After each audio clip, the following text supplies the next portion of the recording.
¿vale? Y la vamos a subir más adelante a YouTube.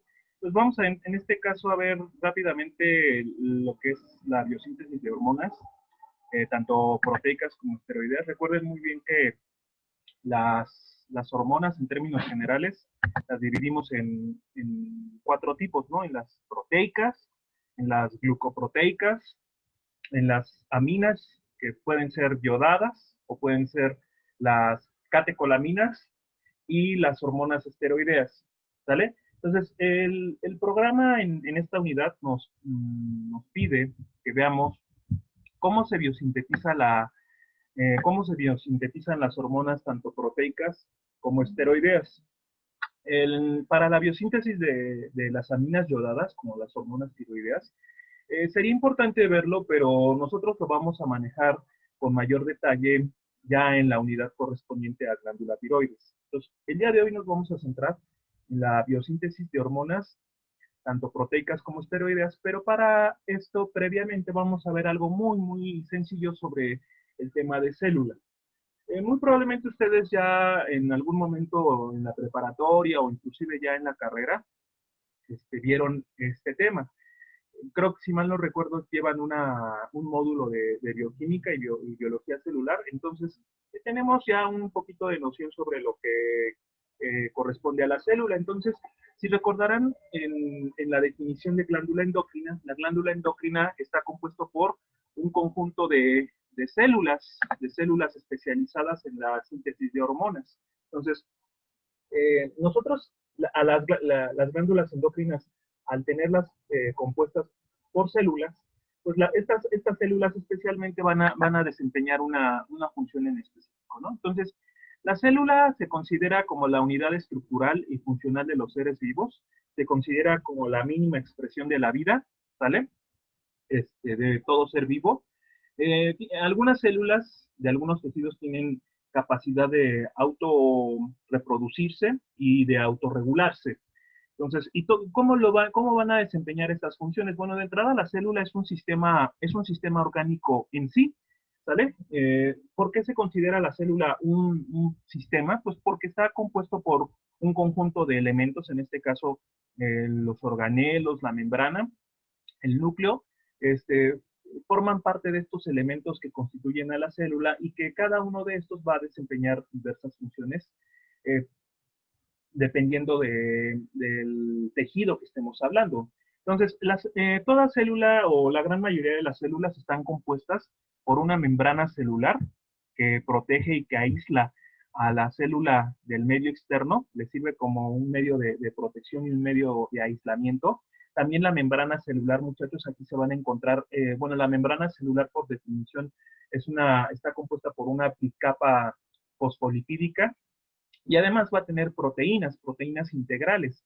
Esas proteínas integrales en ocasiones van a tener funciones como receptores, por ejemplo, de hormonas, que ya lo veíamos en los mecanismos de acción hormonal, que algunas proteínas de la membrana van a tener esta función, ¿no? Esta función de ser receptores.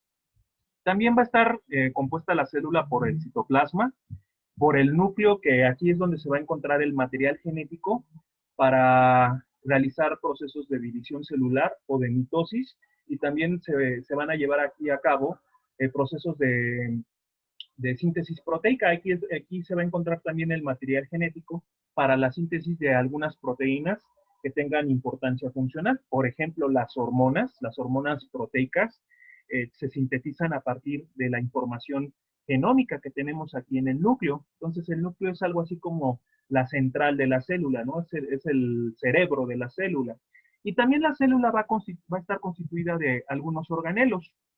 Estos organelos van a desempeñar diversas funciones, pero además van a estar interactuando entre sí para que la célula lleve a cabo su función general, ¿no? En este sentido, este, la célula va a estar constituida de algunos organelos importantes, tanto para funciones generales como para funciones en nuestro sistema endocrino. Entonces, nuestra célula vemos aquí nuevamente que está constituido por una membrana celular, ¿sale? Un citoplasma, un núcleo, donde se encuentra en este caso el material genético para llevar a cabo la división celular y también para llevar a cabo la síntesis de algunas proteínas importantes, ¿no? Desde el punto de vista funcional. Pero también nosotros visualizamos organelos celulares que van a desempeñar algunas funciones relevantes, ¿no? Por ejemplo, nosotros tenemos aquí a las mitocondrias en términos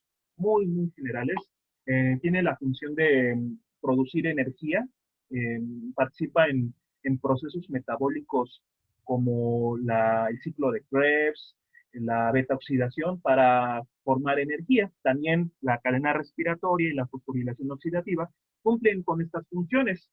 De hecho, por esa razón, lo que conocemos nosotros como la respiración celular se lleva a cabo en las mitocondrias.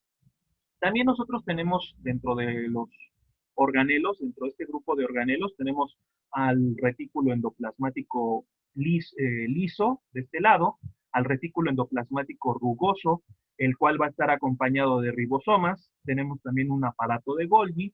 Y en términos muy generales, tanto los ribosomas, el retículo endoplasmático rugoso y el aparato de Golgi tienen la función, muchachos, de sintetizar proteínas. ¿Sale? El retículo endoplasmático liso tiene funciones en términos generales de llevar a cabo, en algunos casos, la desintoxicación de algunas sustancias de desecho o algunas sustancias tóxicas del medio externo, o también eh, puede, eh, puede tener la función de llevar a cabo procesos de esterificación, es decir, colocarle un enlace éster a moléculas como ácidos grasos. Entonces también participa en procesos de esterificación en retículo endoplasmático liso. Vamos a ver que el retículo endoplasmático liso va a tener un papel muy importante en la síntesis de hormonas esteroideas. También nosotros en esta imagen vemos a los lisosomas que en forma general contienen enzimas proteolíticas para llevar a cabo procesos de proteólisis, ¿vale? Lisis. Y también nosotros vemos aquí el citoesqueleto, que para nosotros en endocrino va a ser muy importante porque el citoesqueleto va a formar un sistema de microtúbulos fundamental para que se puedan transportar los gránulos de secreción de la hormona en el caso de las hormonas proteicas, para que se pueda llevar a cabo su liberación. Entonces, por esta razón nosotros tenemos que ver el tema de célula. Ahora, me queda claro que todas las células contienen, o la gran mayoría de las células, contienen mitocondrias, contienen lisosomas, contienen un aparato de Golgi, un sistema un citoesqueleto, un retículo liso, bueno, todo eso contiene una célula en términos generales. Para nosotros entender la biosíntesis de las hormonas, muchachos, nosotros tenemos que darle importancia a algunos organelos en específico y que van a estar mejor desarrollados en algunas células endocrinas que en el resto que en otras, en el resto de los tejidos. ¿Sale? Entonces, si nosotros tenemos una glándula endocrina productora de una hormona, de hormonas polipeptídicas, proteicas, polipeptídicas, incluso glucoproteicas, la célula va a tener bien desarrollado, ¿qué organelos? Pues va a tener bien desarrollado un núcleo, unos ribosomas, va a tener muy bien desarrollado y va a tener en abundancia ribosomas, va a tener también bien desarrollado su retículo endoplasmático rugoso, su aparato de Golgi y también decíamos va a tener un sistema de microtúbulos que van a ayudar a que el gránulo de secreción pueda pueda transportarse por el citoplasma para poder eh, expulsar la hormona implicada, la hormona de naturaleza proteica. ¿Por qué estos organelos son importantes, muchachos? Pues precisamente como las hormonas, al ser proteicas, para llevar a cabo la síntesis de proteínas, pues se requieren de estos organelos para llevar a cabo los procesos que vamos a ver más adelante.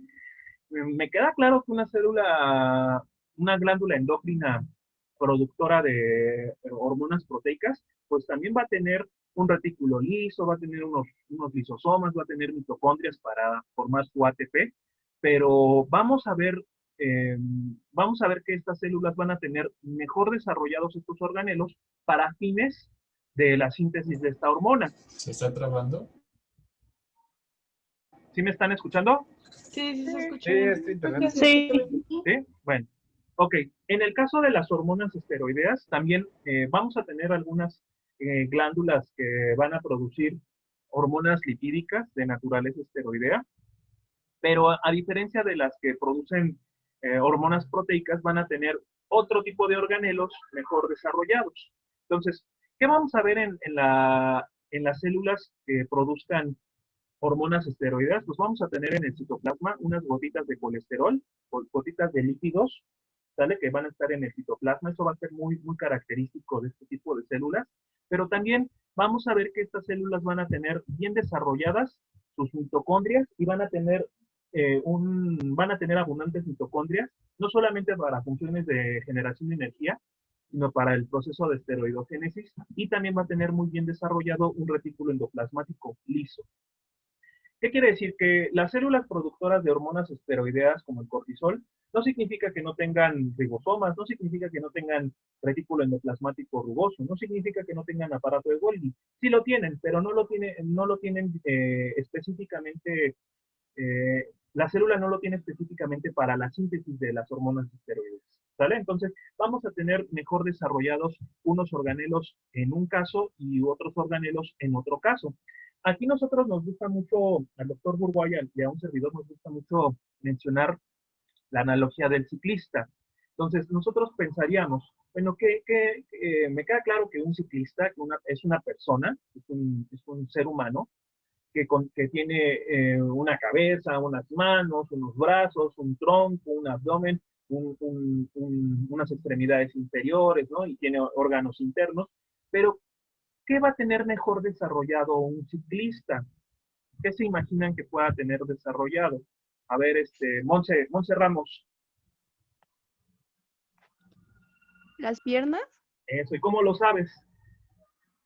porque siempre está trabajando las piernas. Exactamente, ¿verdad? Entonces, las piernas son es la herramienta de trabajo, es la herramienta que el ciclista utiliza para poder desempeñar su función, ¿no? Su función de ciclista. Pues lo mismo ocurre aquí con la síntesis de hormonas. Entonces, las células endocrinas, las glándulas endocrinas, que tengan la función de producir hormonas polipeptídicas o proteicas, van a tener mejor desarrollados estos organelos, pero eso no significa que no tengan los otros organelos importantes, ¿no? Y lo mismo en el caso de las hormonas esteroideas, van a tener mejor desarrollados estos organelos, pero eso no significa que no puedan tener otro tipo de organelos diferentes, ¿no? Solamente que estos van a estar mejor desarrollados. Entonces, cuando nosotros ya vemos cuando ya estudiamos a las glándulas endocrinas y estudiamos su estructura histológica, por ejemplo, pues nosotros muchas veces les preguntamos, ¿qué características histológicas puede tener una célula? Bueno, antes de responder esta pregunta, entonces vamos a ver qué funciones desempeñan estos organelos para la biosíntesis de hormonas proteicas y esteroideas. Entonces vamos a ver aquí, muchachos, tenemos en la pantalla una imagen para explicar todo lo que es el proceso de biosíntesis de hormonas. Vamos a empezar por las polipeptídicas, proteicas polipeptídicas, glucoproteicas, aquí también podrían entrar. Y todo empieza a partir de aquí del núcleo. Entonces decíamos, el núcleo es la central de la célula donde se encuentra la información genética para procesos de mitosis o división celular, pero también para llevar a cabo procesos de síntesis proteica. Entonces, la forma en cómo está organizado el ADN es en forma de cromosomas, en forma de genes. Entonces, tenemos genes específicos para la síntesis de alguna proteína en especial. Pues tenemos genes, por ejemplo, para la colágena, tenemos genes para la síntesis de proteínas contráctiles, y también las hormonas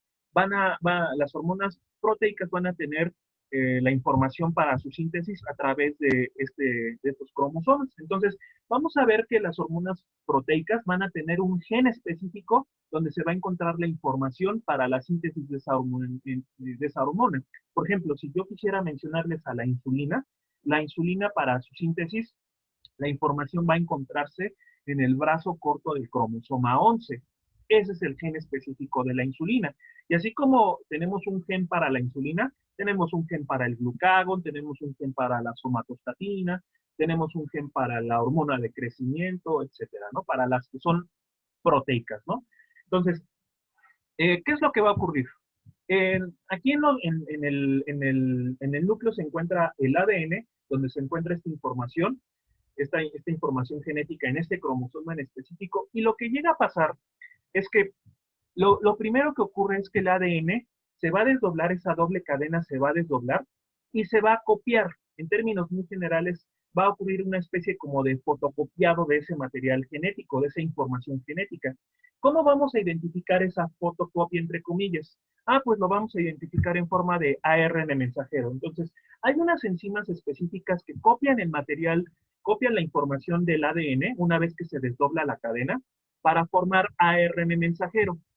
Este primer proceso en el que se forma este ARN mensajero, muchachos, se llama transcripción, ¿sale? Y ocurre en el núcleo. Entonces, lo primero que ocurre para la biosíntesis de hormonas es que se copia el material, la información genética del cromosoma en específico, a nivel nuclear, para formar ARN mensajero, ¿no? Hay algunas enzimas que lo hacen, ¿no? Entonces, se desdobla la cadena, se copia el material o se transcribe el material genético para transformarlo en ARN mensajero. A este proceso le llamamos transcripción. ¿Qué pasa después? Una vez que ocurre la síntesis de ARN mensajero, el ARN mensajero viaja a los ribosomas y en los ribosomas se va a unir por medio de tripletes con un ARN de transferencia.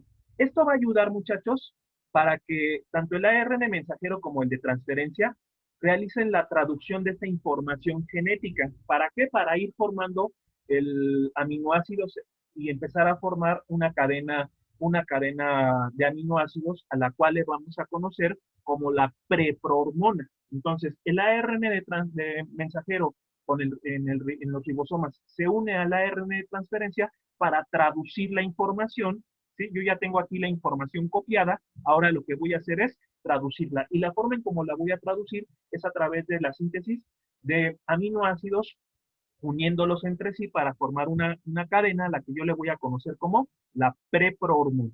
A este proceso le llamamos traducción, ¿vale? Entonces, el segundo proceso para la síntesis de hormonas proteicas es la traducción.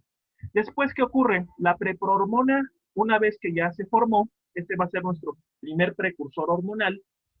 Lo que va a ocurrir en el retículo endoplasmático rugoso es que aquí van a existir enzimas proteolíticas que van a cortar el péptido señal o la secuencia líder, o mejor conocido como la parte pre, ¿sale? Si yo tengo a la preprohormona, entonces la secuencia líder o el péptido señal de esa cadena le voy a conocer como la parte pre. Entonces, en el retículo endoplasmático rugoso existen enzimas proteolíticas que le cortan la parte pre a la preprohormona y ahora yo me voy a quedar solamente con la prohormona. Y una vez que formamos la prohormona, ahora esta prohormona, puede ocurrir esto en el retículo endoplasmático rugoso o mayormente en el aparato de Golgi. En el aparato de Golgi, la prohormona va a sufrir una segunda proteólisis, ¿sale? En la cual ahora, en lugar de, ahora lo que vamos a hacer es cortar la parte pro y nos vamos a quedar con la hormona activa. Entonces, quitamos la parte pro, nos quedamos con la hormona. Ya una vez que se formó la hormona en el aparato de Golgi, esta hormona se va a almacenar, ¿sale? En la parte más baja del aparato de Golgi a través de gránulos de secreción o vesículas secretoras. Entonces, esta hormona ya queda guardada en el aparato de Golgi. ¿Qué pasa después? Entonces, ese proceso se llama almacenamiento de la hormona. Entonces, ya tengo a la hormona almacenada y cuando se requiere liberarla a través de un estímulo, ¿sí? A través de un estímulo para su liberación. Bueno, este estímulo para la liberación va a provocar que este gránulo de secreción sea liberado al citoplasma y posteriormente sea liberado el gránulo de secreción se va a unir a la membrana para liberar a la hormona a través de un proceso llamado exocitosis o hemiocitosis. Aquí, precisamente en este paso entre la liberación del gránulo de secreción del aparato de Golgi, su transporte por el citoplasma hasta la membrana y la liberación, aquí en este paso intermedio, muchachos, aquí es donde participa el sistema de microtúbulos. Entonces, los microtúbulos que forman parte del citoesqueleto van a utilizar en muchas ocasiones calcio para que estos microtúbulos se puedan contraer. Entonces, los microtúbulos van a favorecer el movimiento del gránulo de secreción para que se transporte desde el aparato de Golgi hacia lo que es la membrana, y ya una vez que el gránulo se une a la membrana, la hormona queda liberada al torrente sanguíneo. ¿Para qué? Para que pueda transportarse hacia los órganos blancos. Entonces, el último paso para la síntesis de hormonas proteicas se llama exocitosis o hemiocitosis. Entonces, en términos muy generales, ya en resumen, el primer proceso que vamos a ver para la síntesis de hormonas proteicas es la transcripción. No es más que sintetizar ARN mensajero a partir de ADN. El segundo es la traducción, que implica la unión del ARN mensajero con el ARN de transferencia para la formación de una preprohormona, ¿no? De un primer precursor, en este caso le llamamos preprohormona. Luego, en el retículo endoplasmático rugoso, ocurre una primera proteólisis en la cual enzimas proteolíticas quitan la parte pre, el péptido señal, y nos quedamos ahora solo con la prohormona. Luego, en el aparato de Golgi, en muchas ocasiones ocurre una segunda proteólisis donde también hay otras enzimas que le van a quitar ahora la parte pro y solamente me voy a quedar con la hormona. Posteriormente, ya una vez que la hormona perdió la parte pro, se almacena en el aparato de Golgi en gránulos de secreción o en vesículas de secreción, y cuando llega un estímulo para liberar la hormona, entonces el sistema de microtúbulos favorece el desplazamiento de los gránulos de secreción para que esta hormona pueda ser liberada al torrente sanguíneo por un proceso llamado exocitosis o hemiocitosis. Si nosotros lo quisiéramos ejemplificar con una hormona en específico, por ejemplo, con la insulina, lo decíamos hace un rato, ¿no? La insulina puede ser el ejemplo clásico para mencionar esto. Entonces, la información para sintetizar la insulina se encuentra en el brazo corto del cromosoma 11. Entonces, en el proceso de transcripción, aquí este material esta información se va a copiar para formar ARN mensajero. Este ARN mensajero se junta con el ARN de transferencia en el ribosoma para formar la preprohormona. En este caso, ¿cómo le llamaríamos? Le llamaríamos preproinsulina, ¿no? La preprohormona, en este caso, sería la preproinsulina. Después, en el retículo endoplasmático rugoso, se pierde la parte pre, este péptido señal o esta secuencia líder, ¿no? Entonces, imagínense que si yo tengo aquí la parte pre de este lado, en medio la parte pro y la cadena de insulina del lado izquierdo, yo le voy a quitar esta primera parte, ¿vale? Esta parte pre, y me voy a quedar con estas dos fracciones. Entonces, ahora lo que vamos a formar es la proinsulina. Ya una vez que se formó la proinsulina, en este caso ahora la proinsulina va a perder la parte pro en el aparato de Golgi. En este caso la parte pro le llamamos péptido C y me quedo solamente con la insulina pro. También pueden ocurrir procesos de doblamiento de la cadena, se le pueden adicionar algunos puentes de hidrógeno, algunos puentes de sulfuro y otras cosas, pero bueno, en términos generales, en el aparato de Golgi se pierde la parte pro y me quedo con la hormona, ¿no? Entonces la insulina ya la tengo aquí formada junto con su parte pro, ¿vale? Entonces la parte pro ya funcionalmente no me va a funcionar, entonces a mí lo que me interesa es la hormona, ¿no? Ya una vez que llega un estímulo para liberar a la hormona, por ejemplo, si yo estoy comiendo una torta de tamal, la torta de tamal hace que los niveles de glucosa suban los niveles, y las altas concentraciones de glucosa van a provocar un estímulo para liberar la insulina. Entonces, la insulina ya una vez que está guardada en los gránulos de secreción, a través de un proceso de miocitosis o exocitosis, esta insulina va a liberarse al torrente sanguíneo, ¿vale? Entonces, el gránulo de secreción va a viajar hacia la membrana con ayuda de los microtúbulos para poder liberar a la hormona implica, ¿vale? Entonces, nuevamente pongo el ejemplo o pongo la imagen de la síntesis de hormonas proteicas. Entonces, me gustaría preguntarle ya llegó Máximo Emilio, ya lo tenemos aquí. Estoy aquí. Máximo. Ok, Máximo. Sí. Dinos, en términos así, en paso por paso, ¿cómo se lleva a cabo la síntesis de hormonas proteicas? Okay. Pues nos vamos a ubicar primeramente en nuestro núcleo. Y en este núcleo la doble hélice pues se va a desdoblar. Y ese desdoblamiento pues nos va a generar una doble cadena que va a ser justamente nuestro ARN mensajero. Este paso se va a llamar transcripción. Prácticamente va a ser pues este mensaje Y al momento de salir del núcleo, este ARN mensajero pues va a sufrir un proceso de traducción que prácticamente va a ser vamos a traducir ahora sí que esta cadena de ARN mensajero y lo que nos va a dar la pre-prohormona. En esta pre-prohormona, en el retículo endoplásmico, va a sufrir, si no mal recuerdo, una lisis, lo que nos va a permitir justamente quitar esta parte pre para que nos quede la prohormona. Y esta prohormona en el aparato de Golgi va a sufrir. No, ahí tuve duda, no sé si en el retículo endoplásmico rugoso o en el aparato de Golgi como tal. Y, Puede ocurrir en ambos lugares, inclusive se habla de que puede perderse la parte pro a nivel citoplasmático, pero lo más común es que se pierda en el aparato de Golgi. ok, perfecto.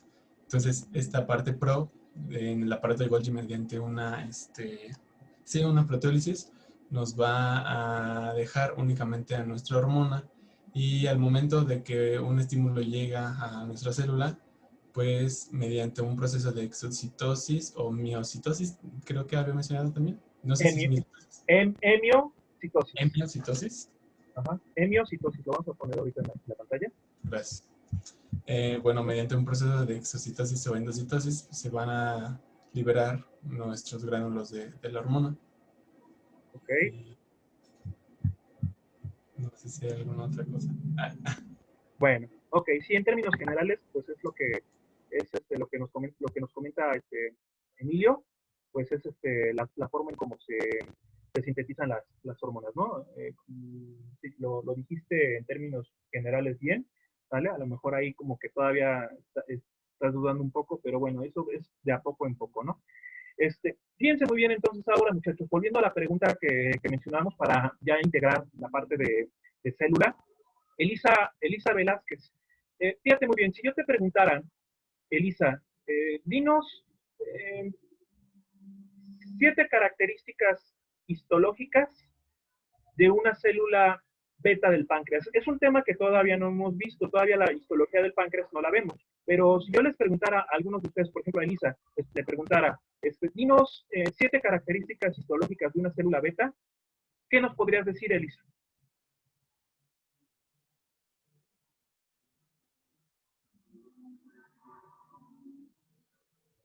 ¿Está Elisa? Bueno, si no le preguntamos a Emiret Martínez, que la tengo aquí en la lista.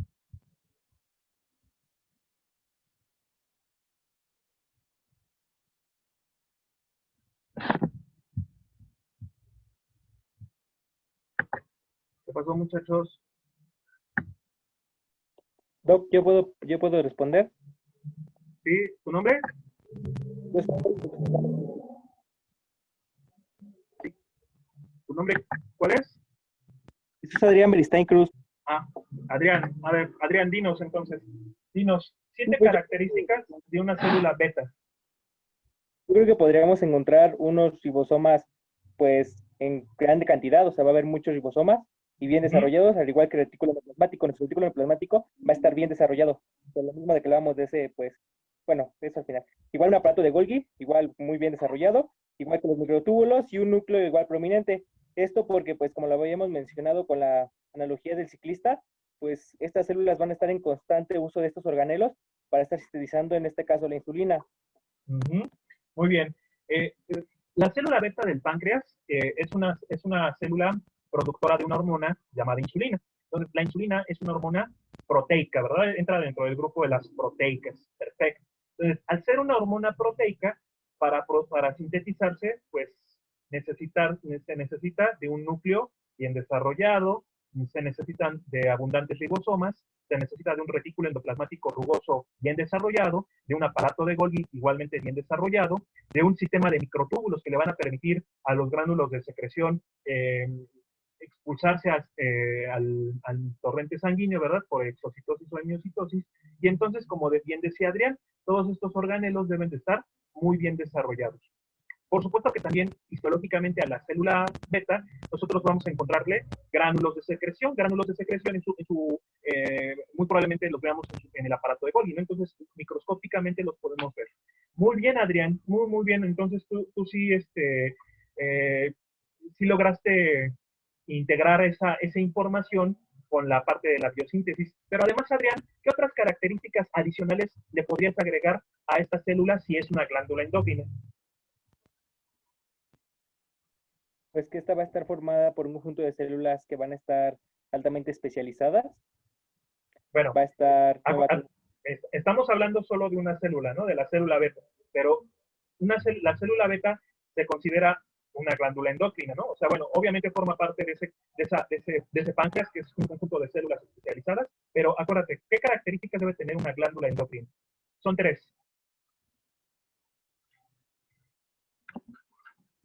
¿Va a ser regulada por el sistema nervioso? Pues eso puede ser una característica importante, pero hay otras 3 que son todavía más importantes. Recuerden, una glándula endocrina está ricamente vascularizada. Está ricamente No tiene conducto. Inervada. Y no tiene conductos, ¿verdad? Perfecto. Entonces, además de todos estos organelos, una célula beta del islote pancreático, productora de una hormona proteica como la insulina, va a tener todos estos organelos bien desarrollados, porque para llevar a cabo la síntesis de insulina, pues debe de tener muy bien desarrollado todo esto, ¿sale? Y además, como es una glándula endocrina, va a estar ricamente vascularizada, va a estar ricamente inervada y no va a tener conductos. No significa, muchachos, que la célula beta no tenga retículo endoplasmático liso, no significa que no tenga mitocondrias, ¿verdad? Pero para la síntesis específicamente de la hormona se requieren de estos organelos, ¿vale? Bueno, ya vamos a ver en su debido momento cómo se lleva a cabo en forma integral la síntesis de la insulina. Ahorita estamos viendo como que algo muy general, ¿no? Muy general. Bueno, alguien levantó la mano, perdón. No sé si... ¿Nadie levantó la mano? Yo, doctor, pero ya dijeron. ¿Qué pasó? Dinos tu duda. No, quería decir las 3 características, pero ya lo dijeron. Ah, perfecto, muy bien. Bueno, entonces, ahora, muchachos, vamos a pasar a la parte de biosíntesis de hormonas esteroideas. Bueno, en el caso de las hormonas esteroideas, como son hormonas derivadas del colesterol, el proceso para su síntesis va a ser distinto, va a llevar a cabo pasos distintos a la síntesis de las hormonas proteicas. Entonces, de igual forma, se van a requerir de otros elementos para llevar a cabo todo este proceso. Bueno, en términos generales, muchachos, a este proceso se le llama esteroidogénesis. Para el proceso por el cual se sintetizan las hormonas esteroideas, se le conoce como esteroidogénesis. Entonces, aquí vamos a ver que existen, decíamos, seis hormonas, por lo menos 6 hormonas bien identificadas, de las cuales pertenecen a este grupo, ¿no? De las derivadas del colesterol. Pues aquí podemos mencionar al cortisol, a la aldosterona, a los estrógenos, a la progesterona, etcétera, ¿no? Bueno, entonces, ¿qué elementos celulares ahora vamos a necesitar para sintetizar una hormona de esta característica? Pues bueno, vamos a tener como principal protagonista o como principales protagonistas a las mitocondrias y al retículo endoplasmático liso. También aquí, muchachos, vamos a tener, decíamos, en el citoplasma, unas gotitas de lípidos, unas gotitas de colesterol, ¿sale? Y también para poder transportar, aunque aquí nosotros no lo ponemos en la imagen, pero también dentro de la célula va a existir una proteína muy específica, muy especial, a la que le vamos a llamar STAR, así como estrella, ¿sale? En inglés, STAR. Entonces, esa proteína, muchachos, me va a servir para el transporte del colesterol a la mitocondria, ¿sale? Entonces, ¿qué es lo que ocurre? Cuando llega un estímulo para dar inicio a la síntesis y a la liberación de las hormonas esteroideas, lo que va a ocurrir es que este colesterol que está guardado en estas gotitas de lípidos, estas gotitas de grasa, va a ser liberado al citoplasma y gracias a esta proteína STAR, ¿vale? Esta proteína me va a ayudar a que el colesterol se transporte desde la gotita de grasa hacia la mitocondria, ¿sale? Ahí ya cumplió la función. Hagan de cuenta que son como unos carritos, aquí no lo dibujamos, pero hagan de cuenta que son como unos carritos, los cuales van transportando el colesterol hacia la mitocondria. Ya una vez que el colesterol se llegó a la mitocondria, aquí va a ocurrir un primer proceso de conversión de colesterol a pregnenolona a través de una enzima, la cual a lo mejor no valdría mucho la pena mencionarla. ¿Por qué? Porque esto lo vamos a hacer mucho más, lo vamos a ver con mucha mayor profundidad en el tema de suprarrenal. Pero bueno, lo podemos mencionar. En este caso, la enzima que participa en la conversión de colesterol a pregnenolona es la 20-22 desmolasa.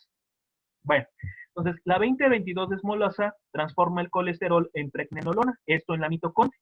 Una vez que la pregnenolona se transformó, va a liberarse, va a salir de la mitocondria y ahora va a ingresar al retículo endoplásmico liso.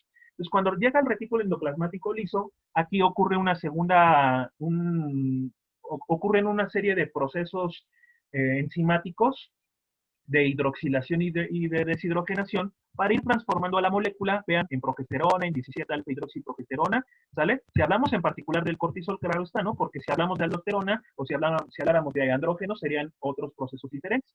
Bueno, el chiste aquí, muchachos, es que esta pregnenolona, una vez que ingresa al retículo liso, va a ir sufriendo una serie de procesos de conversión por medio de enzimas que llevan a cabo hidroxilación y deshidrogenación. Por ejemplo, aquí participan enzimas como la 17-alfa hidroxilasa, como la 21 hidroxilasa, como la 3-beta hidroxiesteroide deshidrogenasa. ¿Para qué? Pues para transformar un precursor hormonal. En el caso particular del cortisol, este precursor le vamos a conocer como 11-desoxicortisol. Y entonces, ¿qué es lo que ocurre? Esta molécula, ¿sale? De la pregnenolona, ahora la transformamos aquí en 11-desoxicortisol, sale del retículo endoplásmico liso, vuelve a ingresar a la mitocondria y en la mitocondria ocurre una última conversión, sale a través de una enzima llamada 11-beta hidroxilasa, es un proceso de hidroxilación para transformar al 11-desoxicortisol en cortisol, digamos que es como la prohormona, ¿no? De la prohormona pasa a la hormona activa, ¿no? Y entonces este 11-desoxicortisol, una vez que se transforma en cortisol, sale de la mitocondria y ya es liberada al torrente sanguíneo. Entonces, vean que aquí participan principalmente las mitocondrias y el retículo endoplasmático liso para el proceso de esteroidogénesis. Si nosotros en lugar de llamarle aquí cortisol, le llamáramos aldosterona, por ejemplo, el proceso prácticamente es el mismo, ¿sale? Lo único que va a diferenciarse, la única diferencia que va a radicar es en las enzimas que lleven a cabo este proceso, ¿sale? No son las mismas enzimas que van a ocuparse, por ejemplo, en la glándula suprarrenal, específicamente en la capa media, en la zona fascicular, para sintetizar cortisol, no van a ser las mismas enzimas que ocupen, por ejemplo, la zona glomerular, que es la capa externa, para sintetizar aldosterona. Pero en términos muy generales, muchachos, el proceso es prácticamente el mismo. Es decir, nuevamente, es liberado el colesterol de la gotita de lípidos, se transporta a través de la proteína STAR, ¿sale? Llega el colesterol, se transforma en pregnenolona, la pregnenolona sale de la mitocondria, ingresa al retículo endoplasmático liso y ocurren una serie de procesos enzimáticos para transformar ahora a la molécula el 11-desoxicorticosterona, ¿sale? Entonces, esa 11-desoxicorticosterona sale del retículo endoplasmático liso, regresa a la mitocondria y esa 11-desoxicorticosterona se transforma en corticosterona y después a través de una enzima específica de la capa externa de la suprarrenal llamada aldosterona sintetasa, esta corticosterona se transforma en aldosterona y esta aldosterona ya sale finalmente al torrente sanguíneo. Entonces, en términos generales, los mismos elementos, los mismos organelos se utilizaron y el proceso es prácticamente similar al que se usa para la síntesis de cortisol. Si, por ejemplo, queremos sintetizar progesterona, pues vean que aquí de colesterol pasa a pregnenolona, la pregnenolona ingresa al retículo endoplasmático liso y cuando se transforma en progesterona, aquí ya tenemos a la hormona ya sintetizada, entonces aquí ya no tendría que regresar a la mitocondria. Ese sería, digamos, una variante, ¿no? Pero en términos generales, este es el proceso en forma muy, muy sencilla de cómo se pueden sintetizar las hormonas esteroideas. Entonces, la pregunta que yo les haría a los demás, ahora, por ejemplo, le vamos a preguntar, tengo aquí, vamos a ver a Alejandra Aguilar, ¿vale? Alejandra. Mande. Sí, Alejandra, dinos en términos generales, ¿cuáles serían las características histológicas de una célula productora de hormonas esteroideas? Vamos a poner el ejemplo, ¿no?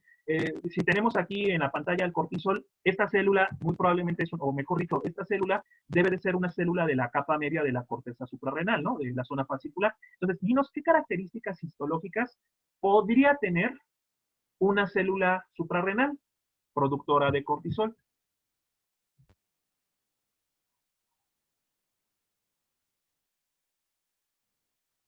Acuérdate de la analogía del ciclista y acuérdate del ejemplo anterior de las hormonas proteicas. Microtúbulos abundantes. Microtúbulos abundantes. ¿Estamos de acuerdo? A ver, Amiel.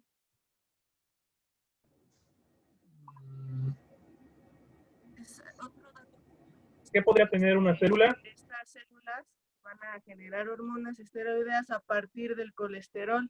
Uh-huh.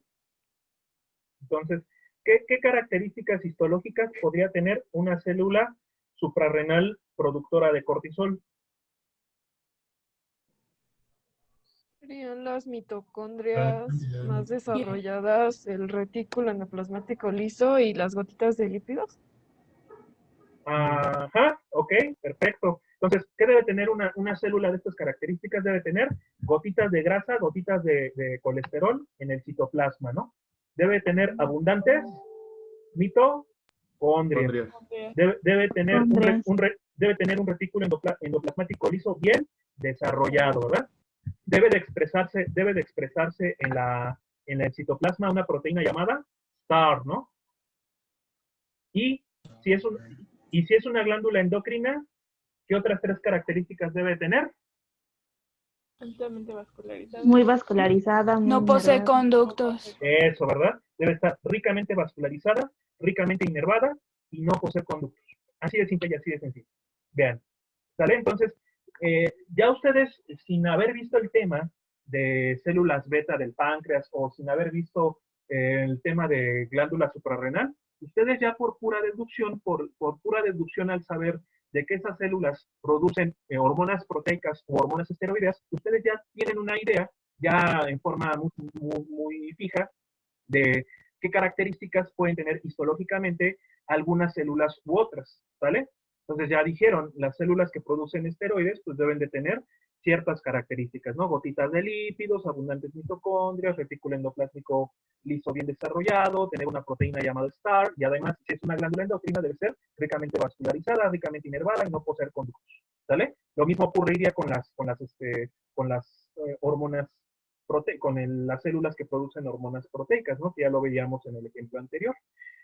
No significa, decíamos, no significa que esta célula de la glándula suprarrenal no tenga lisosomas, no tenga retículo rugoso, no tenga aparato de Golgi, no, sí los tienen, pero para fines de la síntesis de hormonas esteroideas o de esteroidogénesis, pues estos son los elementos mínimos que nosotros debemos de identificar en estas células, ¿vale?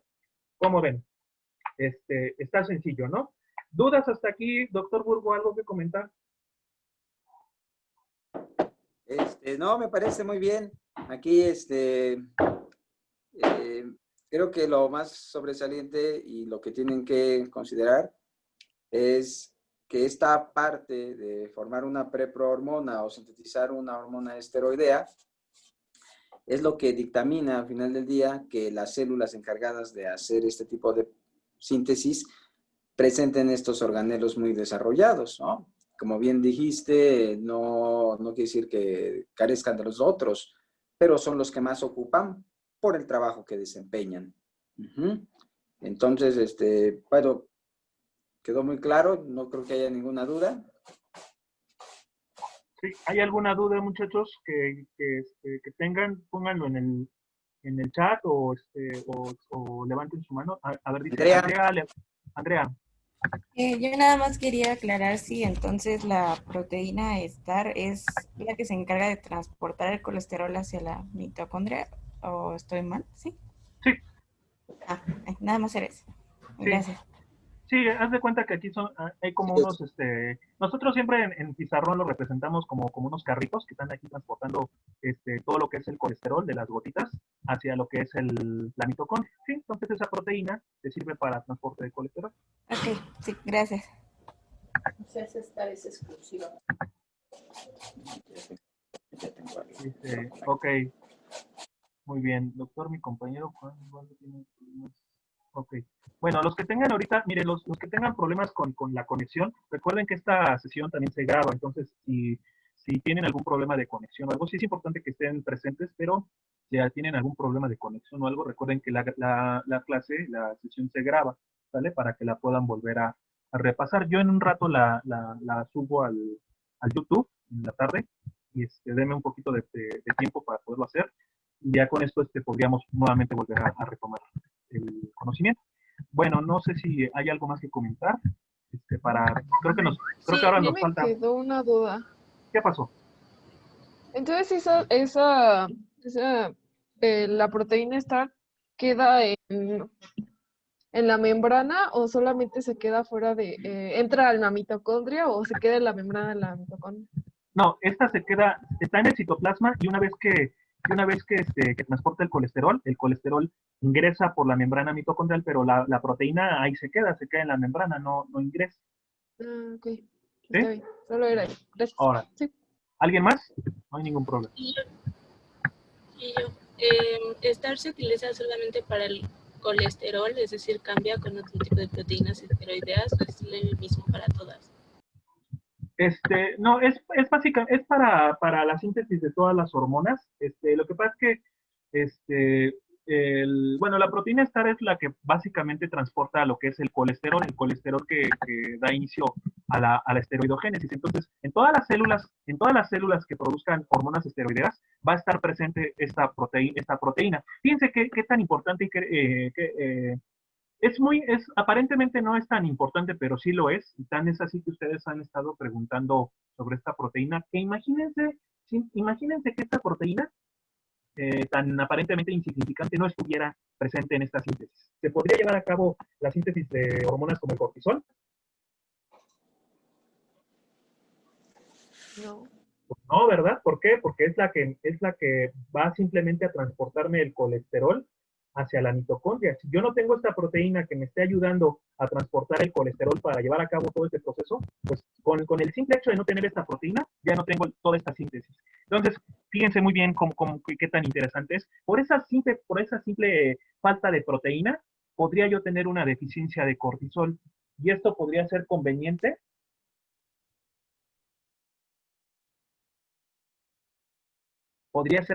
para la vida, por ejemplo. ¿Qué pasa si no producimos cortisol? Qué interesante, ¿verdad? Qué interesante es esto de qué pasaría si no tenemos cortisol. Pues imagínense, ¿no? Tan importante es el cortisol que regula funciones vitales como el gasto cardíaco, la frecuencia cardíaca, el pulso, bueno, la tensión arterial, los niveles de glucosa. Entonces, sin el cortisol, simplemente no vivimos, muchachos. Así de simple y así de sencillo. Entonces, vean qué importante es este tema, ¿no? ¿Alguna otra duda? Es que creo que no me di a entender. Sí, Me a ver. refería a que, por ejemplo, en el caso de la aldosterona, nos dijo que cambiaban lo de pregnenolona, progesterona. Entonces, a lo que yo me refería era que si la proteína STAR también cambiaba en el caso de la aldosterona o sigue siendo la misma para todos. No, es la misma para todos, ¿no? O sea, bueno, obviamente lo único que cambiaría pues, es la ubicación de la proteína específicamente en la célula, ¿no? O sea, pero la proteína es la misma, ¿no? Entonces, es la misma que te ayuda a transportar, ¿no? Aquí lo único que cambia entre síntesis de cortisol y aldosterona son las enzimas que producen una u otra hormona, ¿no? Pero bueno, eso ya lo vamos a detallar más adelante en su momento, ¿no? O sea, ya cuando veamos síntesis de cortisol, síntesis de aldosterona, vamos a detallar de qué forma se van a sintetizar ambas hormonas. Pero igual, aquí vamos a mencionar la famosa proteína STAR, vamos a mencionar todos estos procesos, vamos a mencionar qué parte corresponde a mitocondria, qué parte corresponde al retículo, ¿vale? Entonces, por esa razón, estas son las bases, esto es lo general ya para que cuando veamos ya las particularidades, pues lo podamos ver, ¿no? Mucho mejor. ¿Alguna otra duda?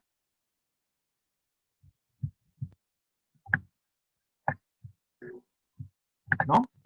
Bueno, entonces, ya concluyendo lo que es los temas de la unidad 1, muchachos, en este caso, por cierto, no recuerdo si vimos mecanismo de acción hormonal con receptor de intracelular. Ahorita me estaba acordando. No lo vimos. ¿No lo vimos? Ah, bueno, pues lo vamos a ver ahorita, no se preocupe. Ahorita lo vamos a ver. Dime que ya... No me acuerdo de la tarea. ¿Vale? Bueno, habíamos visto todos los mecanismos de acción de receptor de membrana con segundo mensajero, con segundos mensajeros, ¿no? Vimos el AMP cíclico, el GMP cíclico, el calcio y las sinasas, ¿no? Entonces, bueno, entonces fíjense muy bien. Vamos a ver rápidamente, eso es algo que nos había quedado pendiente antes de ver retroalimentación. En este caso, recuerden, muchachos, que hormonas como las esteroideas y las aminas iodadas, estas, por su naturaleza química, pueden atravesar la membrana celular, ¿sale? Y pueden tener su receptor ubicado dentro de la célula, ¿no? Entonces, en este caso, el tipo de receptor que vamos a ver en este tipo de hormonas es un receptor intracelular, que puede estar ubicado ya sea en el citoplasma o en el núcleo, ¿no? Puede llegar directamente al núcleo o hacer una escala en el citoplasma, ¿vale? Lo que sí es importante que quede claro, muchachos, es que todas las hormonas que ocupen receptor dentro de la célula no van a ocupar segundo mensajero, ¿no? A diferencia de aquellas que sí ocupan receptor de membrana, que no pueden atravesar la membrana celular y por lo tanto para llevar a cabo su mensaje necesitan de un receptor de membrana. Entonces, para traducir y amplificar este mensaje de estos primeros mensajeros, pues se requieren de hacerlos a través de segundos mensajeros. Ya lo habíamos visto la sesión anterior en una clase bastante didáctica, ¿no? Entonces ahora vamos a ver las hormonas que ocupen receptor intracelular. Vamos a empezar con receptor intracitoplasmático. Entonces aquí mencionaríamos como ejemplos al cortisol, que ya lo mencionamos hace un ratito, a la aldosterona, a la testosterona, ¿no? En este caso los andrógenos como la testosterona, ¿sale? Y también a la progesterona, que también algunos la mencionan como, que su mecanismo de acción es de receptor intracitoplasmático, ¿no? Entonces, bueno, aquí tenemos, vamos a poner entonces una célula, y la célula, vamos a ver aquí algo muy importante, muchachos, la célula, el núcleo, y aquí el núcleo me va a interesar porque aquí nosotros vamos a encontrar estos elementos, ¿sale? Vamos a encontrar aquí al sitio donde van a llegar las hormonas, ¿sale? Vamos a decir que esta va a ser la parte más importante para llevar a cabo la acción de estas hormonas. Nosotros vamos a tener algo llamado elemento de respuesta a hormona. Bueno, tenemos aquí el sitio receptor, tenemos la parte amino, la parte carboxilo del receptor, pero lo que les decía yo, lo más importante que debemos de identificar en esta parte es el elemento de respuesta a hormona. Aquí es donde va a llegar la hormona, las hormonas con receptor intracelular, y aquí es donde van a generar sus acciones, ¿vale? ¿Qué acciones van a generar aquí cuando lleguen al elemento de respuesta a hormona? Pues aquí van a activar factores de transcripción. Entonces, fíjense muy bien. Tenemos a una hormona como el cortisol, una hormona esteroidea, y aquí también vamos a identificar un elemento importante. En este caso vamos a identificar una proteína que le llamamos proteína de choque térmico, proteína de shock térmico, proteína de golpe de calor, como ustedes la conozcan. También a esta proteína le llaman proteína chaperona. ¿Por qué chaperona? Pues porque va a acompañar a la hormona a transportarse hacia lo que es el elemento de respuesta a hormona. Bueno, entonces, ¿qué pasa? La hormona, decíamos, ingresa, ¿verdad? Esta sí no tiene problemas en ingresar por la membrana celular.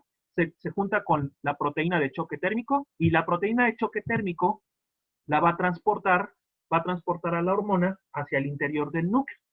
Y entonces, ¿qué es lo que ocurre aquí, muchachos? Aquí, en este caso, si se dan cuenta, el elemento de respuesta a hormona no está libre. Para que yo pueda ingresar esta hormona a este sitio, necesito liberar el espacio. Entonces, como aquí la parte de carboxilo me está estorbando, ¿sale? Yo necesito de alguna manera movilizar esta parte, ¿no? ¿Para qué? Para que esta hormona pueda ingresar. Entonces, vean lo que ocurre.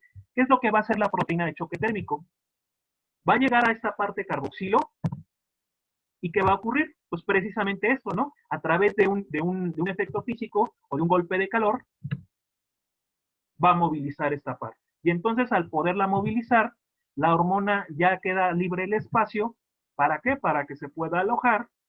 Y entonces, una vez que se aloja la hormona en el elemento de respuesta a hormonas, ahora sí la hormona genera las acciones, en este caso que va a llevar a cabo cada una de las hormonas. Uno de ellos, por ejemplo, es la activación de factores de transcripción.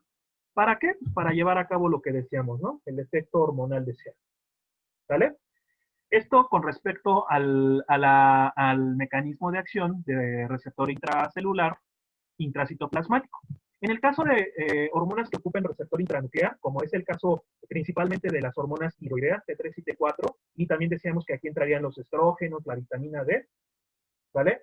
Entonces, hormonas que ocupen receptor intranuclear, como es el caso de la tiroideas, nuevamente ponemos a nuestra célula, a nuestro núcleo. Ahora nosotros vemos nuevamente nuestro receptor hormonal, nuestro elemento de respuesta a hormona, otra vez la parte amino, la parte carboxilo, y la que nos interesa, que es el elemento de respuesta a hormona. Pero, ¿qué notan a diferencia del mecanismo de acción anterior? ¿Qué es lo que se nota aquí a diferencia? Que el carboxilo ya está desplazado. Eso, ¿verdad? Que ya no está estorbando, ya está desplazado muy bien. Entonces ya no se necesita de una proteína de golpe de calor que la desplace. Entonces, como ya queda libre, en este caso, automáticamente el elemento de respuesta a hormona, pues una hormona como la T3 o la T4 ingresa a la membrana, ingresa directamente al núcleo sin hacer una escala, llega directamente al elemento de respuesta a hormona. ¿Para qué?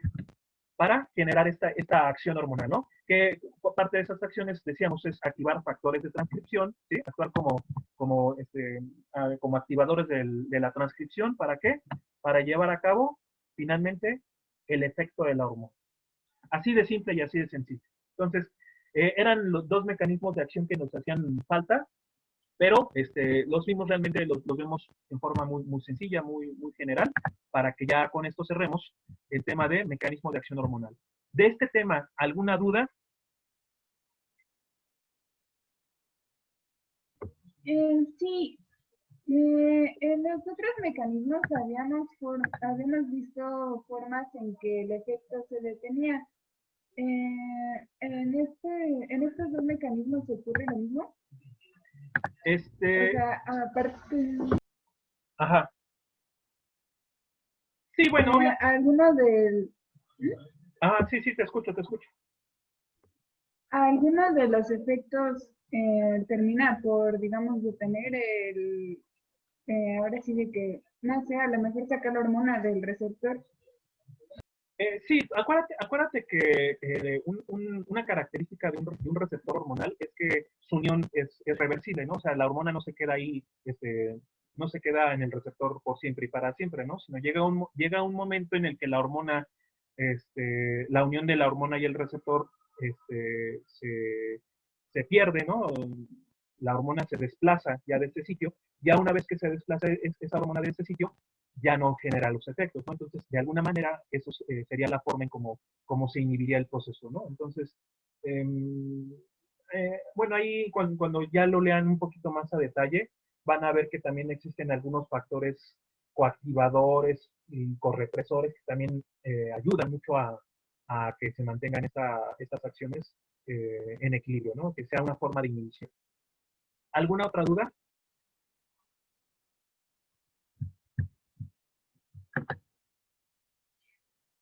Doctor Burgoa, ¿algo que comentar? No, todo muy bien. ¿Sí? Perfectamente bien. Los esquemas que manejaste me parecen muy buenos. Sí, Yo a mí me surgió una duda. ¿Qué pasó? También, o sea, ¿van a existir glándulas que van a crear hormonas proteicas y esteroideas? ¿O una y hay órganos para otras? ¿O si puede haber mixtos? Bueno, en este caso. No sé si me di a entender. Sí, bueno, en este caso, las glándulas endocrinas van a producir hormonas específicas que pueden ser decíamos, de naturaleza proteica, de naturaleza esteroidea, ¿vale? Pueden ser aminas yodadas. Entonces, dependiendo, acuérdate muy bien de la estructura química, entonces, dependiendo de la naturaleza química de la hormona producida, van a ser los organelos que se van a presentar. Ahora, una glándula endocrina, hasta donde yo sé, no produce tanto hormonas esteroideas como hormonas proteicas, ¿no? Que sean las dos.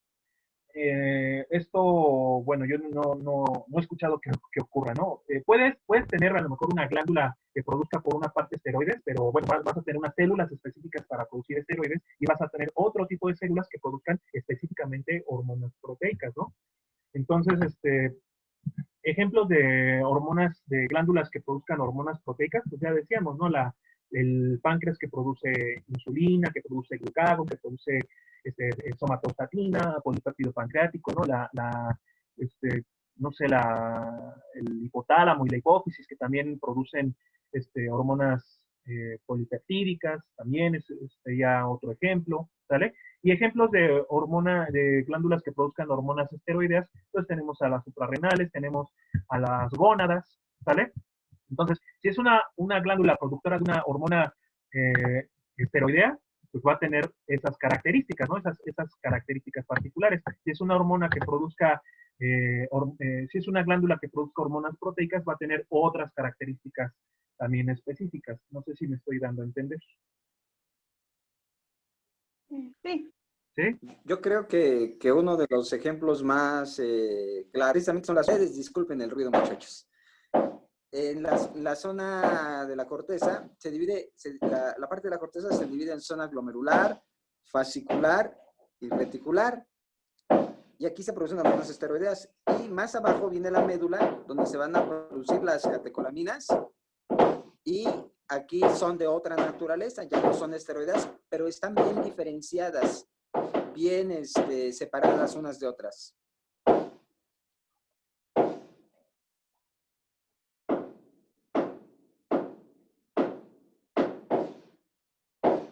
Bueno, me voy a volver a desconectar porque este ruido es espantoso. Muy bien. Dice aquí,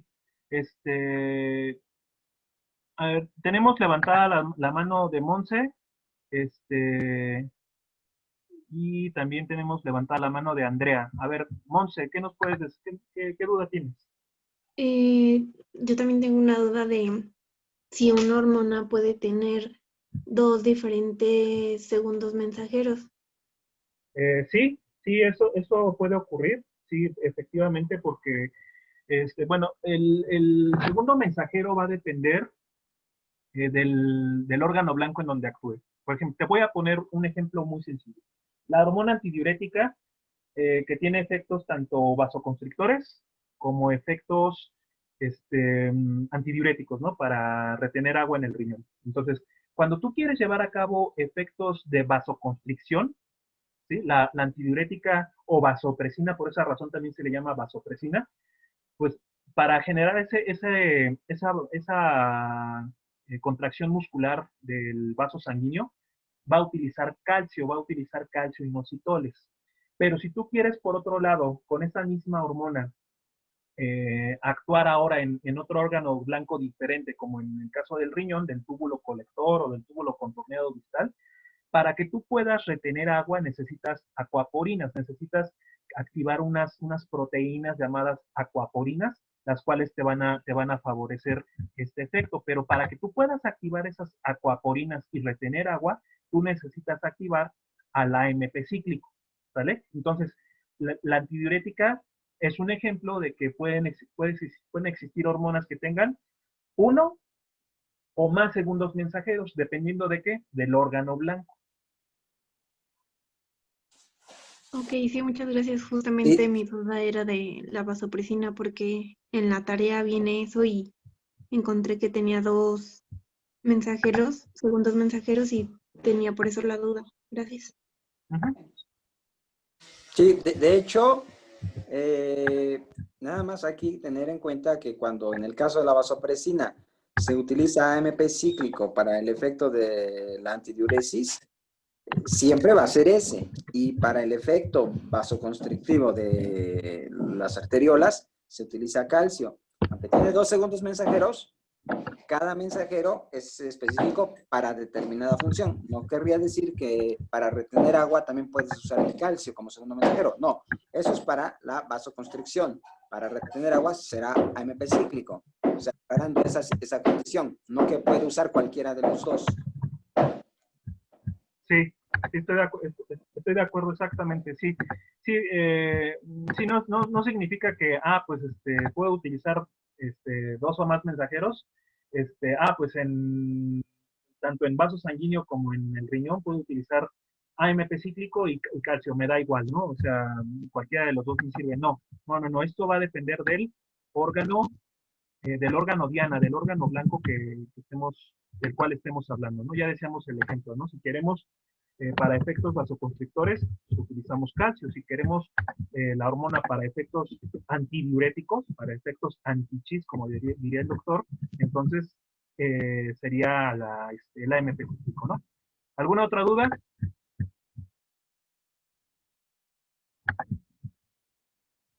¿No? Bueno, vamos a ver entonces ahora, muchachos, la parte de lo que es retroalimentación positiva y negativa, ¿vale? Entonces, hablar de mecanismos de retroalimentación no es más que hablar de la forma en cómo las hormonas van, en este caso, a autorregularse, a regular sus secreciones. Ahorita estoy haciendo unos esquemas rápidamente. Entonces, si nosotros recordamos, en este caso, el esquema general del sistema endocrino, ahorita lo voy a proyectar en la pantalla. Permítanme tantito. Aquí está. Entonces, vamos a poner nuevamente, vamos a compartir pantalla.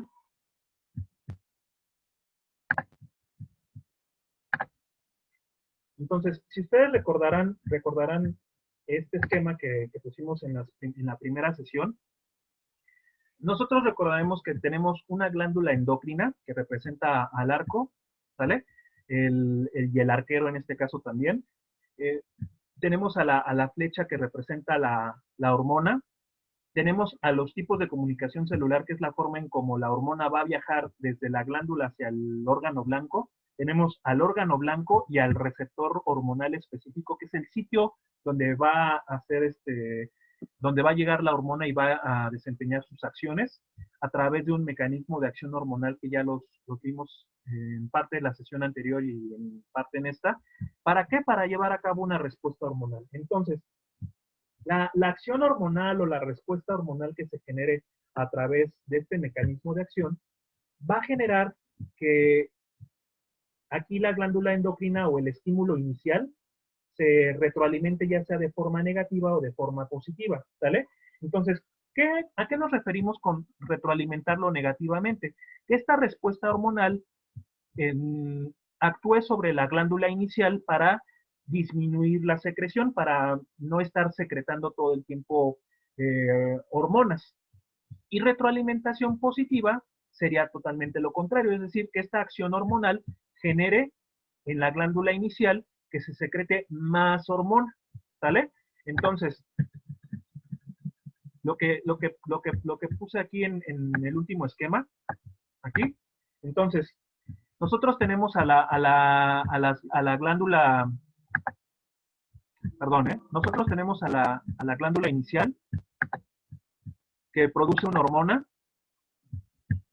¿sale? Esta hormona va a viajar a través del torrente sanguíneo, la linfa o el intersticio a un órgano blanco y en este órgano blanco se va a generar un efecto, ¿sale? Un efecto hormonal. Entonces, este órgano blanco, a través de un mecanismo de acción, va a generar un efecto. Y este efecto, muchachos, ¿vale? Este efecto, decíamos, va a generar retroalimentación positiva o retroalimentación negativa. Entonces, si nosotros tenemos aquí, ¿verdad?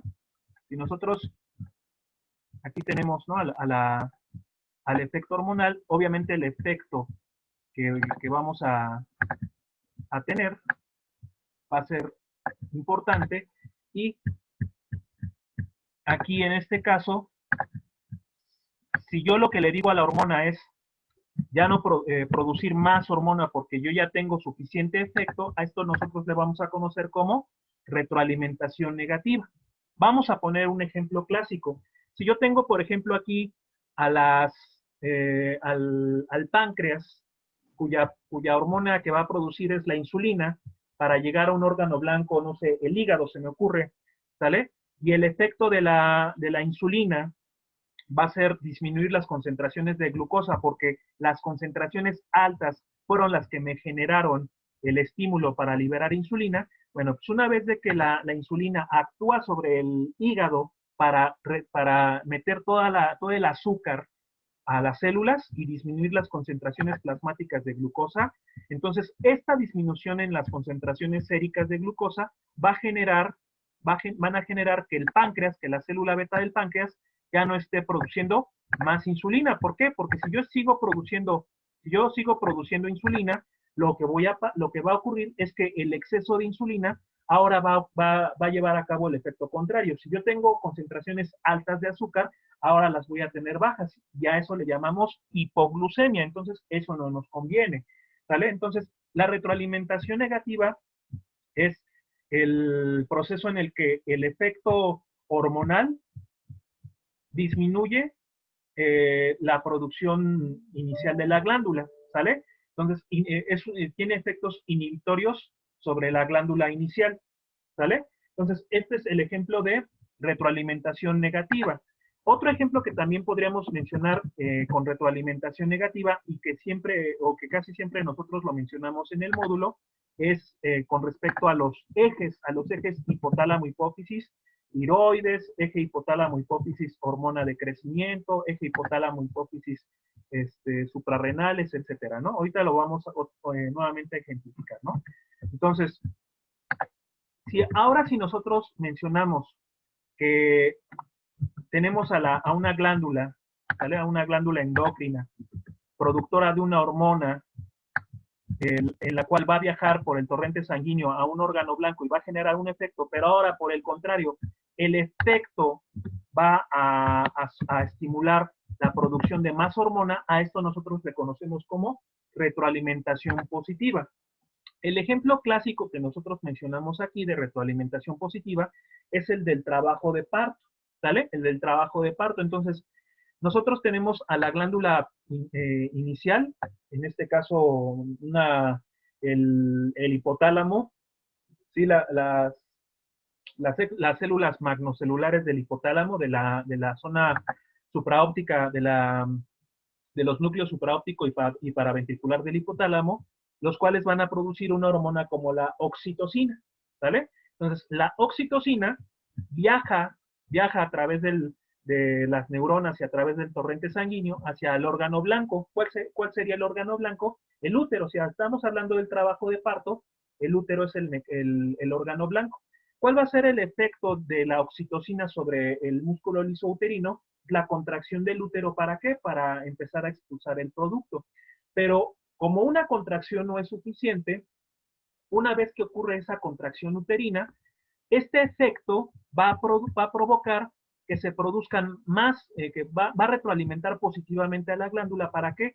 Para que entonces esa contracción uterina estimule más producción de oxitocina y se produzca más efecto, más producción de oxitocina y más efecto. Y va a llegar un punto en donde va a ser tanto efecto que va a provocar la expulsión del producto, ¿sale? Una vez que el producto sale, ahí no termina. ¿Por qué? Porque ahora lo que tiene que ocurrir es que el útero, como se dilató por todo ese periodo de gestación, ahora lo que tiene en el puerperio es que ese útero se tiene que contraer y regresar a su tamaño original, al tamaño que tenía antes del embarazo. Entonces, ¿qué pasa? Nuevamente, la oxitocina es liberada por el hipotálamo, llega al útero, ¿para qué? Para generar más contracción uterina, y esa contracción uterina va a provocar más liberación de oxitocina. ¿Para qué? Para poco a poco ir reduciendo el tamaño del útero para que llegue a su tamaño original. ¿Vale? Estos son dos ejemplos clásicos de retroalimentación positiva y de retroalimentación negativa y de retroalimentación positiva. Decíamos en este caso que ejemplos también que nos gusta mucho manejar de retroalimentación negativa es en el caso del hipotálamo y del eje hipotálamo-hipófisis tiroides. Entonces ahorita voy a ponerlo igual en una nueva diapositiva, ¿vale? Los ejes. Vamos a poner la cuestión de los ejes. Ejes hipotálamo, hipófisis, como ejemplos de retroalimentación negativa, ¿no? Entonces tenemos aquí, muchachos, al hipotálamo, Vamos a poner aquí en este cuadrito al hipotálamo. Vamos a escribirlo, hipotálamo. Vamos a poner a la hipófisis.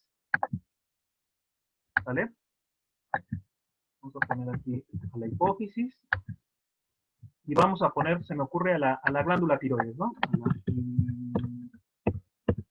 la hipófisis y a la glándula tiroides. Entonces, ¿qué es lo que va a producir? ¿Qué es lo que va a producir el hipotálamo? Pues va a producir una hormona llamada TRH. Glándula, vamos a poner glándula tiroides. Entonces, el hipotálamo va a producir una hormona llamada TRH, hormona liberadora de tirotropina. Esta hormona liberadora de tirotropina viaja por el sistema porta hacia la hipófisis para estimular la producción de TSH. Y la TSH es liberada en la hipófisis, ¿para qué? Para llegar a la glándula tiroides y estimular la producción de hormonas tiroideas T3 y T4. ¿Sale? Esto lo hace en este caso, o esto en términos generales, es a lo que conocemos como eje hipotálamo-hipófisis tiroides. Entonces, una vez que el hipotálamo estimuló a la hipófisis, y una vez que la hipófisis estimuló a la glándula tiroides, pues la glándula tiroides, por supuesto, va a llevar a cabo sus efectos hormonales en todo el cuerpo, ¿vale? Pero parte de esos efectos hormonales, ¿vale? Parte de los efectos de la glándula tiroides, pues va a ser también retroalimentar a las glándulas, a la hipófisis y al hipotálamo, ¿para qué? Para que no estén sobreproduciendo hormonas tiroides. ¿Vale? Entonces, parte de los efectos de la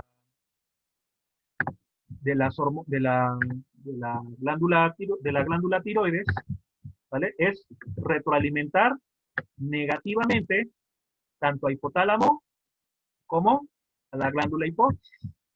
Entonces, eso es lo que pasa. Entonces, fíjense muy bien. Una vez que ya se produjo hormonas tiroideas, eso es lo que en este caso ahora vamos a retroalimentar negativamente tanto al hipotálamo como a la hipófisis. ¿Para qué? Para evitar que se sobreproduzcan hormonas tiroideas y para que todo esto se mantenga en equilibrio constante. No sé si existe algún comentario, alguna duda al respecto. Si quedó claro. Doctor. ¿Sí? Sí, doctor. Doctor Burgo, ¿algo que comentar? Sí, bueno, a ver si me permiten aquí los maestros de la construcción. Ajá, va a utilizar su... Ah, aquí está, perfecto. Voy a utilizar el pintarrón rápidamente. Tenemos entonces el hipotálamo, la hipófisis, y en el ejemplo que nos ponía el doctor, eran la tiroides.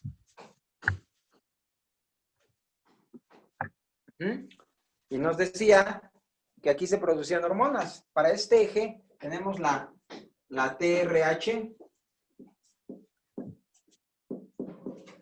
En la hipófisis sería la TSH. ¿Qué les digo? Y aquí en la tiroides T3, T4. Estos mecanismos son los que van a estar retroalimentando, en este caso, de manera negativa, como él nos lo puso en su esquema. Bueno, esto es muy importante, porque estas dos hormonas, tanto TRH como TSH, tienden a aumentarse cuando las tiroideas están bajas, o bien cuando los andrógenos en el eje de gónadas o el cortisol cuando se trate del eje de suprarrenales. Entonces, estos tienden a aumentarse para aumentar la concentración de la hormona final. Cuando esta ya es suficiente, retroalimenta diciéndole, ya no me mandes más. Conforme vamos utilizando hormonas tiroideas y estas empiezan a acabarse como si fuera la gasolina en un auto, empieza a bajar, a bajar, a bajar, entonces estas ya no tienen oposición que esta les generaba y otra vez se vuelven a elevar para volver a estimular.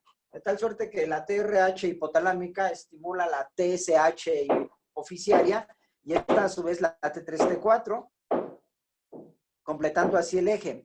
Pero algo que es muy importante y trascendente para esto, o cuál es el chiste de entender estos ejes, y es muy importante en la clínica, es entender que, a ver, vamos a poner otro color.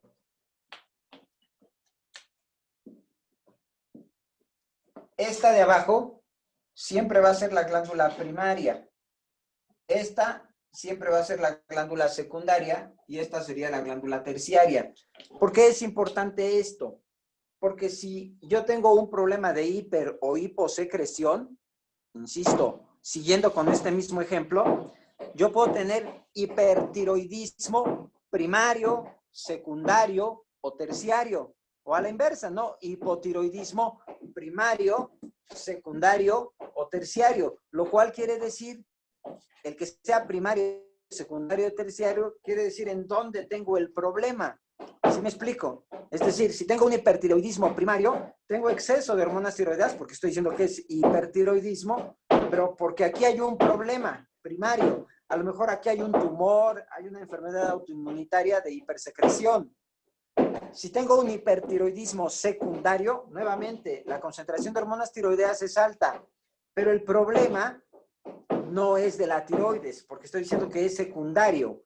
Entonces, aquí puede haber un adenoma, un tumor hiperproductor de TSH que hace que se produzca más T3, T4, en cuyo caso, pues, el eje se habrá roto ya no lleva una secuencia o un orden. Se liberará esta, para que se libere esta, para que se estimule esta. Esta una vez arriba bloqueará. Si aquí hubiera un tumor, esta se libera ya independientemente del eje, se libera por su cuenta propia, sube mucho la producción de TSH, estimula la producción de T3, T4 y esta, siguiendo el eje, bloquearía a esta, perfecto. Intentaría bloquear esta sí, pero como aquí está el problema del tumor, aquí ya no va a obedecer el bloqueo y esta va a seguir produciéndose más. De tal suerte que la concentración de hormona, en el caso de un hipertiroidismo secundario, me haría entender que estas hormonas van a estar elevadas. Que aquí va a estar elevada la TSH. Esta va a intentar bloquear aquí negativamente, entonces TRH sí estará disminuida. Pero esta, acá, también tendría que estar disminuida, como en el ejemplo que estoy poniendo acá. Pero como aquí ya hay un tumor, esta ya opera sin control. Ya no hay respuesta al bloqueo que le hace la T3, T4. ¿Sí se entiende esto? Perfecto, doctor. Entonces, es importantísimo saber esto, porque si tú tienes hipertiroidismo, nuevamente me voy al ejemplo secundario, pues no le vas a atender la tiroides como tal. Donde tendrías que enfocar tu tratamiento es aquí arriba, no aquí abajo. No así cuando tienes hipertiroidismo o hipotiroidismo primario, porque el problema sí es en la glándula. Y esto no cambia. Para todos los ejes siempre será igual. Primario, secundario y terciario. Quiere decir que será suprarrenal, primario, secundario y terciario. O gónadas, primario, secundario y terciario. O hormona de crecimiento en el hígado primario, en la hipófisis secundario y en el hipotálamo terciario. Entonces, la de hasta abajo siempre va a ser la que vamos a decir como primaria. Por eso es que decimos que tenemos retroalimentación negativa en asa corta y en asa larga, o directa e indirecta. Ajá. Aquí sería la indirecta y aquí sería directamente, porque yo directamente estoy bloqueando quien me estimula. Indirectamente bloqueo a la que originó el estímulo, o de asa corta o de asa larga. Y también por ahí se maneja asa ultracorta en otros ejemplos. Ajá. Entonces, muy importante, siempre que les digan hiper o hipo, es el aumento de la concentración, ya sea de las hormonas tiroideas, o de los andrógenos, o de los estrógenos, o del cortisol, o de la hormona de crecimiento. Hiper, aumento de esa hormona. Ya nada más le ponemos el apellido. Primario, secundario, terciario. ¿Dependerá? Ajá. ¿Sí queda claro eso? Sí. Sí. Sí, Doc. Bueno, voy a desconectarme otra vez porque este golpeteo es muy molesto.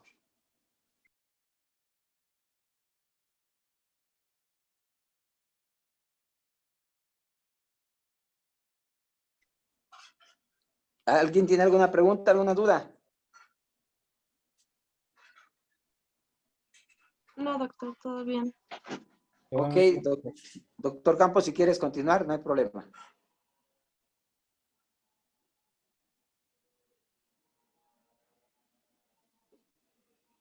Doctor Campos. Perdón, es que estaba con el audio desconectado, perdón. Ah, ok, yo me Sí, voy a desconectar yo de nuevo, por el golpeteo que traen aquí. Pero pues, si quieres, continúa. Sí, lo que vamos a poner ahora, estaba por comentar, era, vamos a poner una tabla precisamente para ver si todo esto que está comentando, doctor, les quedó claro a los muchachos. Entonces, vamos a ver, en este caso, vamos a poner, déjenme compartirles la tablita que estoy haciendo para ver si quedó claro en este caso los ejes. Entonces, vamos a poner aquí, muchachos, hipertiroidismo primario. Vamos a poner con número primario, hipertiroidismo secundario, hipertiroidismo terciario, ¿vale? Tiroidismo primario, secundario y terciario. Y en las otras columnas, igual vamos a poner hipotiroidismo primario, hipotiroidismo secundario, y ahorita vamos a agregar una tercera columna. Insertar columnas a la derecha. Y vamos a poner aquí hipotiroidismo terciario. Muy bien, entonces, ustedes nos van a ir comentando qué se encuentra, cómo se encontraría el perfil de cada una de las hormonas del eje. Entonces, en este caso, Karen, jefa, menciónanos un nombre, por favor. Ay, no, me haga esto. No sé, Elena. ¿Elena? Elena sabe mucho. A ver, Elena. ¿Yo? A ver, Sí. Elena, entonces, ¿cómo encontrarías el perfil en el hipertiroidismo primario? Pues la TRH estaría disminuida, ¿no? TRH disminuida. Ajá. ¿Qué más? TSH disminuida y T3 y T4 estarían elevadas. Entonces, según lo que nos comentó, estaría así. TRH, ¿sí? Sí. TSH estaría así. ¿Y T3 y T4 cómo estaría? Elevada. Eso, ¿verdad? Elevada. Muy bien, entonces vamos a ponerlo, igual vamos a ponerla aquí, nada más que la vamos a voltear, ¿no? Vamos a ponerla invertida. Estaría así, ¿no? ¿Están de acuerdo, muchachos? Sí. Sí. Sí. De acuerdo. Muy bien, ¿verdad? Sí, porque aquí el problema es en la glándula tiroides, ¿no? Decía el doctor, un tumor o una enfermedad autoinmune que esté sobreproduciendo T3 y T4, ¿qué va a pasar? Eh, el exceso de T3 y T4 va a bloquear, va a suprimir tanto la producción de TSH como de TRH. Entonces, este sería el perfil. Muy bien. Menciónanos otro nombre, jefa. Alejandro. Alejandro, a ver, Alejandro, dinos, ¿qué perfil encontrarías en el hipertiroidismo secundario? Déjenme ver.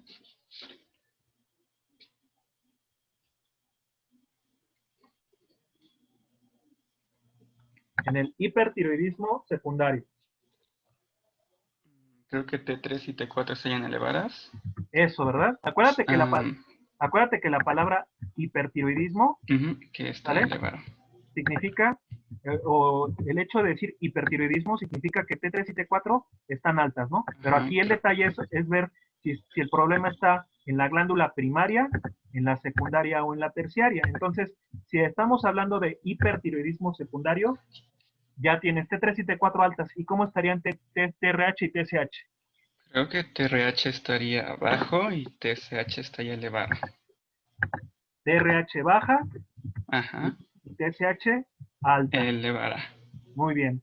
¿Por qué? Porque el problema, como decía el doctor, aquí el problema, muy probablemente en este caso es algún adenoma hipofisiario, ¿no? O sea, el problema que está originando en este caso, o el problema de donde se origina esta elevación de T3 y T4 es en la hipófisis, ¿no? Un adenoma hipofisiario, algún tumor que provoque exceso de TSH, esto va a provocar exceso de T3 y T4 y, por supuesto que aquí el exceso de T3 y T4 no va a poder retroalimentar a la hipófisis, ¿no? A esta retroalimentación, decíamos, de asa corta, ¿no?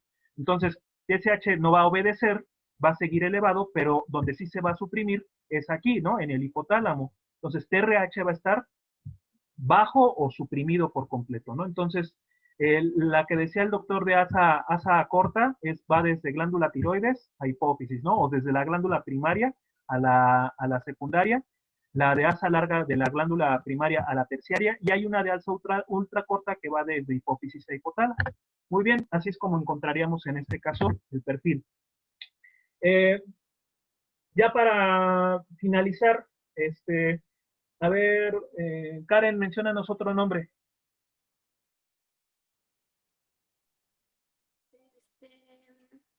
María José. Aquí me parece igual a mí. María José. Sí, bueno, la T3 y la T4 aumentadas, porque es hipertiroidismo. Ajá. La TSH disminuida y la TRH aumentada. ¿La TRH disminuida? ¿O la TSH disminuida? Sí. Yo pongo lo que ustedes me dicen, ¿eh? Ya ahorita vemos si están de acuerdo o no. ¿Y la TRH aumentada? Ajá. Vale. ¿Están de acuerdo? No. También la TSH también estaría aumentada, ¿no? Exactamente. Todas aumentadas. ¿Verdad? Todas aumentadas, exactamente. Aquí en este caso, todas están aumentadas, ¿no? Aquí todas están aumentadas. ¿Por qué? Porque aquí el problema viene desde arriba, desde la parte central. Entonces, es raro, realmente esto es muy raro, pero algún tumor hipotalámico, ¿no? Que esté provocando un exceso en la producción de TRH, va a provocar exceso en la producción de TSH y esto automáticamente va a provocar un exceso en la liberación de T3 y T4.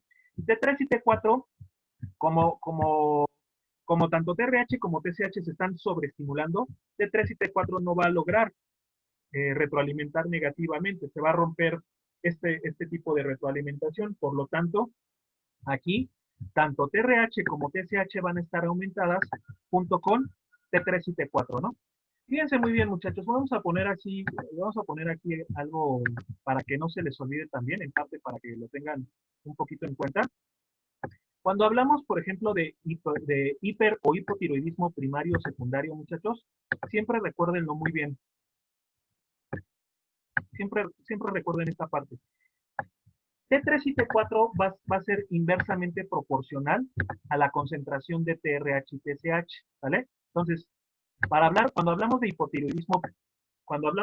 hipertiroidismo primario y de hipertiroidismo primario o de un problema primario, muchachos, siempre TRH y TSH van a estar bajas.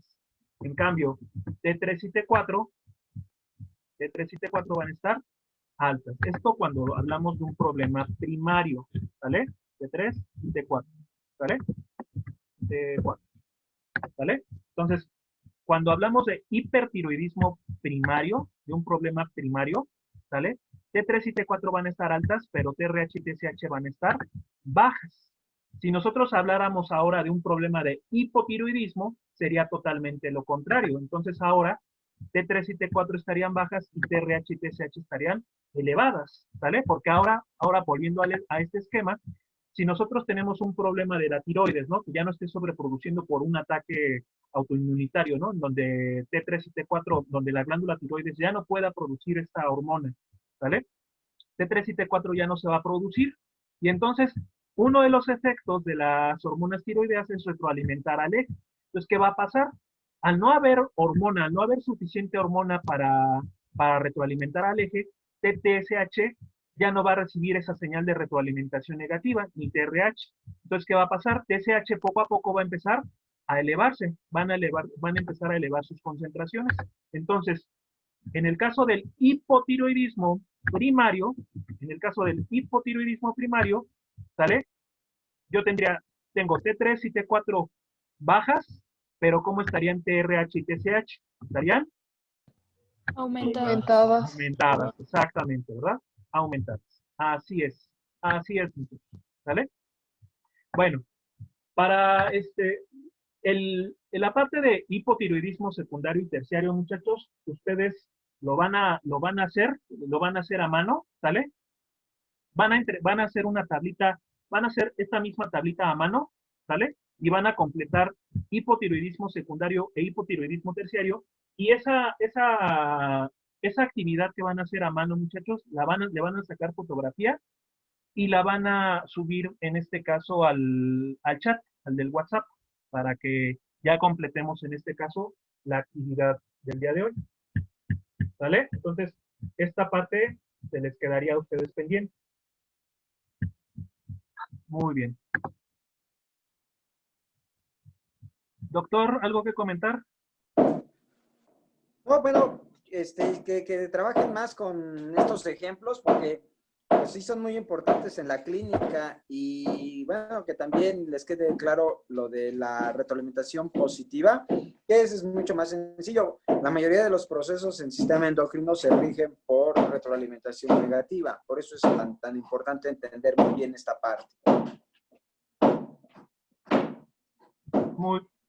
Muy bien. Bueno, pues yo creo que con esto cerraríamos la sesión de hoy. Voy a detener la grabación.